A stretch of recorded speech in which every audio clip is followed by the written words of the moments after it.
এবং ওরা দুজনে এই প্ল্যানটি করে এইসব করেছে। না না না স্যার, ব্যাপারটা সেরকম নয়। আপনি আপনি অন্যভাবে নেবেন না, আপনি আপনি ভুল বুঝবেন না দয়া করে। ভুল তো বুঝতে চাইনি, আপনার মেয়ে তো বাধ্য করছে আমাকে ভুল বুঝতে। একজন ক্রিমিনালের হয়ে গলা ফাটানোর ওর কি প্রয়োজন আছে? কে কখন ক্রিমিনাল হয়ে যায় তা কি বলা যায় স্যার? এই আপনি আজকে এত কথা বলছেন, কালকে আপনি অ্যান্টি সোশ্যাল কোনো কাজ করবেন না, তার তো কোনো মানে নেই।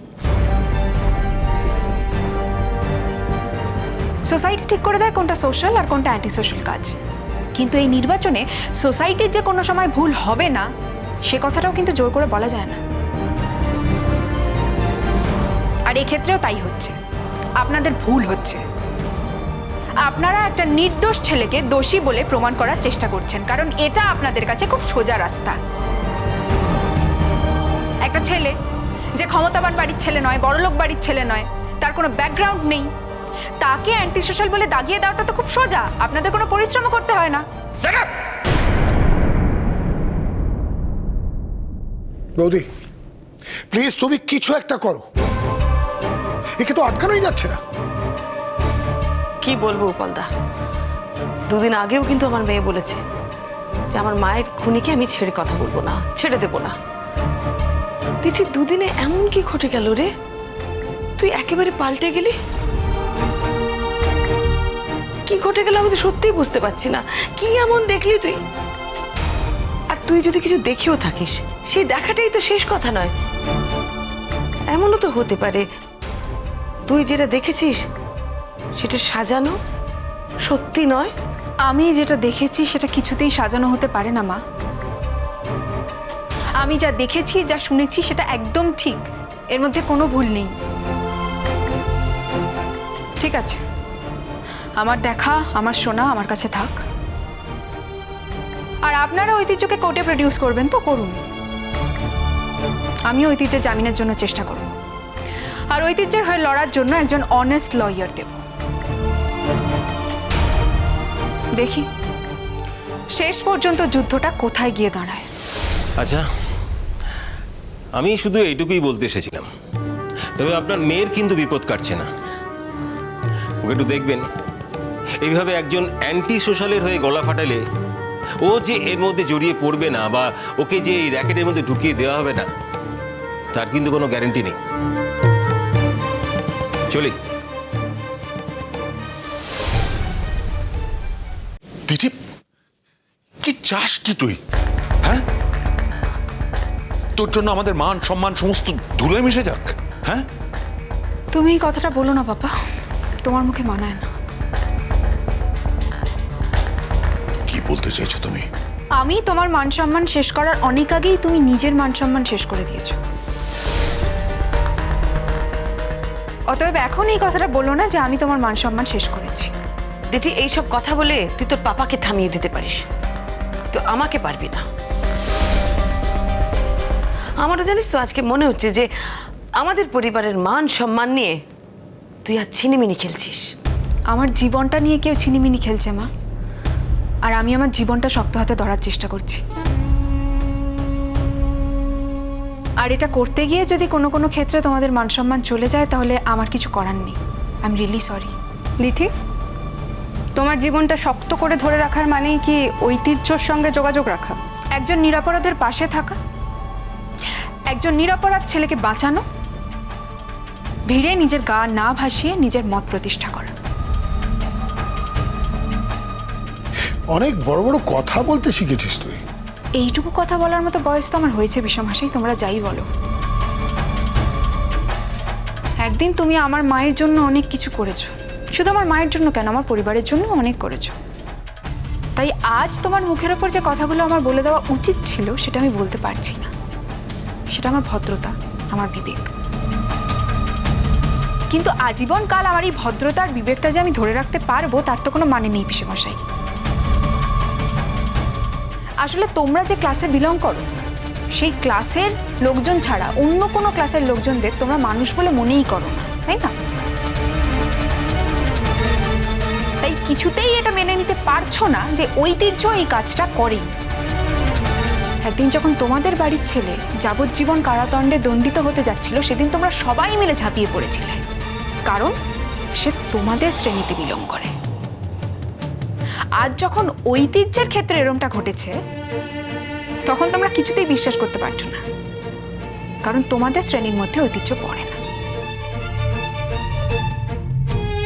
বেশ, তোমরা তার হয়ে কথা নাই বলতে পারো, কিন্তু আমার বলতে তো কোনো বাধা নেই। তাই আমাকে আটকিও না পিসেমশাই, প্লিজ, কারণ আমি আমার মতোই চলবো। কোথায় যাচ্ছে এখন? বোমা, ওকে আটকাও, সর্বনাশ করে দেবে। আমি একটা কথা বলছি, কিছু মনে করবেন না আপনারা। আপনারা সবসময় পরের মেয়ের দোষ ধরেছেন তো, তাকে নানান রকম হেনস্থা করেছেন। দেখলেন তো আপনাদের নিজের বাড়ির মেয়ে কতটা আপনাদের খেল দেখান। খেলতে এখনো শুরুই করিনি জন আন্টি, খেলা তো দেখবে একটু পরে, আর সেদিন বুঝতে পারবে যে সত্যিটা যত অন্ধকারেই লুকোনো থাক, যেখানেই থাক, সেই অন্ধকার ভেদ করে একদিন সত্যিটা বেরিয়ে আসবেই। আর সেদিন যদি তুমি এই কথাটা বলতে পারো, তবে বুঝবো তোমার হিম্মত আছে। দিদি, তুমি কোথায় যাচ্ছ? কোথাও যাওয়ার আগে বাড়ির লোকজনকে বলে যাওয়ারও প্রয়োজন বোধ করো না।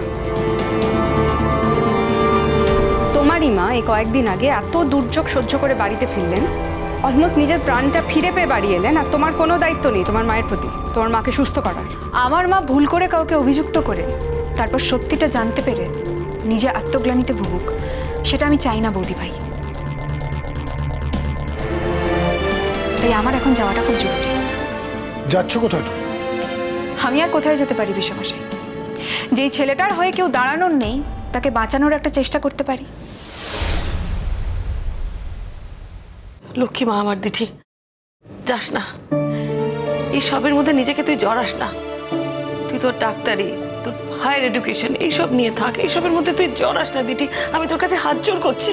আমি নিশ্চয়ই ভাববো মা, নিশ্চয়ই আমার ডাক্তারি, আমার হায়ার এডুকেশন নিয়ে ভাববো, কিন্তু আমার এখন সব থেকে বড় কাজ, আমি যে সত্যিটা দেখেছি, যেটা নিজের কানে শুনেছি, সেই সত্যিটাকে প্রতিষ্ঠিত করা।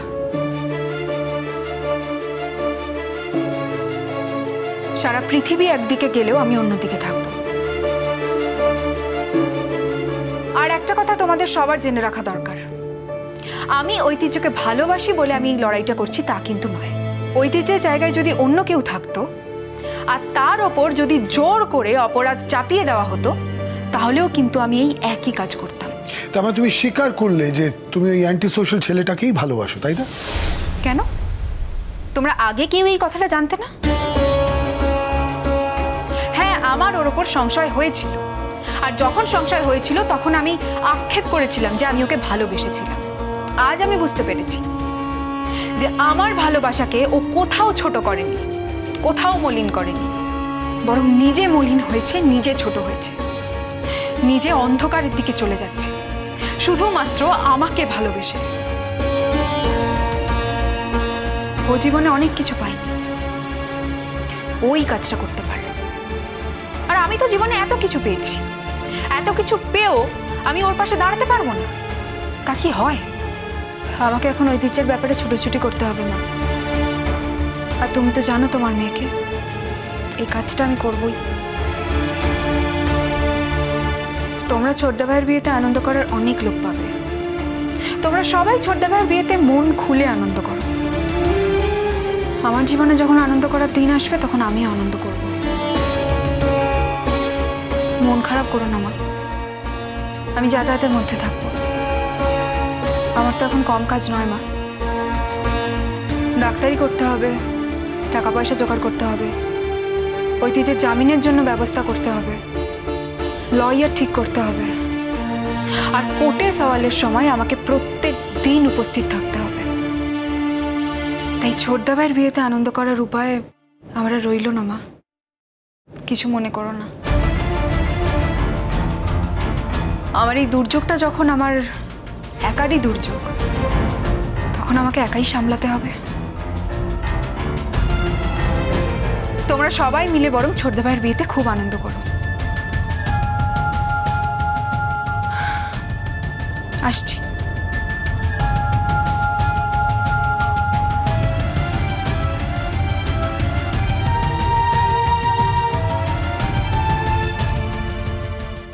হ্যাঁ স্যার, প্রত্যেকটা কথা অক্ষরে অক্ষরে বর্ণে বর্ণে সত্যি। ঐতিহ্য আমার মাকে বাঁচানোর জন্যই ওই বিবেক বলে লোকটির দলে জয়েন করেছে।